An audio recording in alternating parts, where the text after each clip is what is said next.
यायचं राहिलो तर आपण कुठेही जाऊ द्या, मग हा विषय सोडत नाही. ह्या लांब किती जाऊ द्या, पण मी मूळ विषयावर येतोच.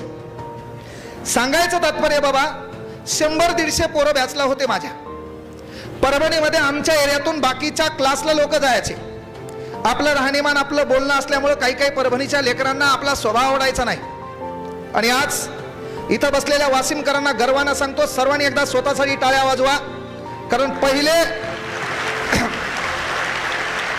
आणि ह्या ज्या तुमच्या टाळ्या आहेत त्या आमचे मित्र सुमित गोटेसाठी एकदा जोरदार टाळ्या वाजवा.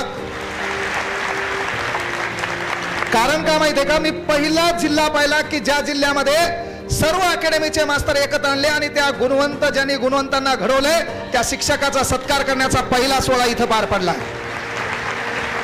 मी अख्ख्या महाराष्ट्राच्या कानाकोपऱ्यात पोहोचलो, अख्खे लोक माझे स्टेटस ठेवलेत, पण परभणीच्या एकाही दलिंदरानं मला सत्कार केला ना आतापर्यंत.